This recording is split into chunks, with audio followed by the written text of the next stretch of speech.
Oh, hello. I'm so glad you could join us again. I'm not sure what turns you on, but I know that for me, it's word-for-word repeats of the same fucking contract we've already read and back-and-forth emails to pad the word length. And if you like that, you're gonna fucking love chapters 11 through 13. Let's get through this bullshit, shall we? Here we go. The parties agree as follows. 1. The following are the terms of a binding contract. All that occurs under the terms of this contract will additional limits and safety procedures made the fundamental purpose and the fundamental terms set. Section, commencement and term. Point 10. The dominant reserves the right to dismiss the submissive. 15.1. This by our signatures below. And look, it even gives you a signed line for the dominant, Christian Grey, and the submissive, Anastasia Steele. And then, I haven't even gotten to the appendices, of which there are 1, 2, 3, what bondages and dildos and stuff. I'm not gonna read. Butt plugs, fellatio, swallowing semen, hands bound in front, cunnilingus. How do you feel about hot wax? Holy fuck. He's given her a MacBook Pro, it's a laptop. Next, we have a whole bunch of emails between the two of them, because putting email subject headings and timestamps and subject lines and all that kind of stuff is a great way to pad length if you're doing NaNoWriMo. Dear Miss Steele, I trust you slept well. I hit reply. Back and forth. And Christian's emails get progressively more violently psychopathic as they go on. Jose calls Anna again. He smiles his dazzling, toothy, all-Hispanic-American smile. And I can't be angry with him anymore. It says that. It says that right there. Smiles his dazzling, toothy, all-Hispanic-American smile. Christian starts to lose patience. No more emails unless you have questions. Half an hour later, I feel slight queasy and frank fucking copy editing. I feel slightly queasy. I sit staring at the screen and a part of me, a very moist and integral part of me, that I've only become acquainted with very recently, is seriously turned on. You don't have a roommate if you can afford a trip to fucking Barbados. Do you have any idea how pissy it is to have a roommate? This is gonna fascinate the fuck out of you. She jokingly emails him, okay, I've seen enough. It was nice knowing you, Anna. And then Christian comes over and fucks the shit out of her. Vaguely, I'm aware that I'm still in my sweats, unshowered, yucky, and he's just gloriously yummy. His pants doing that hanging from the hips thing. What hanging from the hips thing? Leaning forward, he slowly undoes one of my pigtails. His fingers freeing my hair. Yeah, exactly. Why is she in pigtails?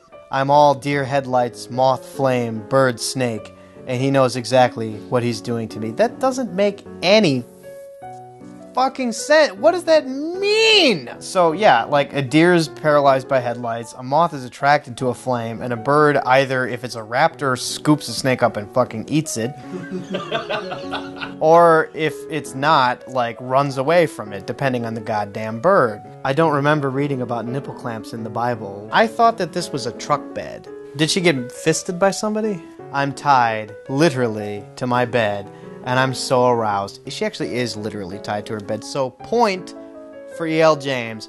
Didn't say literally when she meant figuratively. We're off to a good start with this sex scene. My breasts pushed up, exposed and vulnerable. God. Leaning down, he kisses and tugs at each of my nipples in turn. Is that window open? Yeah. There are children out there. Can we close it? Oh, baby, he murmurs. And he pushes 2 fingers inside me. Oh. You are a greedy girl, he scolds softly, and his thumb circles my clitoris. Oh, God. Shall I fuck you this way, or this way, or this way? How nice is this, he says as he strokes himself. And he slaps me hard. Before I can react, he plunges inside me. God. And I come instantly again and again. What? Falling apart beneath him as he continues to slam deliciously into me. I'm not even embarrassed anymore at this point. Please pass me my sweatpants. We have yet another email exchange. She numbers the contract points and enumerates specific problems she has with it. Point 2, not sure why this is solely for my benefit. I can terminate at any time if I don't think you're sticking to the agreed limits. Point 15.2. 15.4, the rules. Discipline. Please see clause 15.5. Why can't I touch you? Go to bed, Anastasia. Oh, shouty capitals. I climb into bed and fall instantly into a deep but troubled sleep. End of chapter 12. Holy Moses.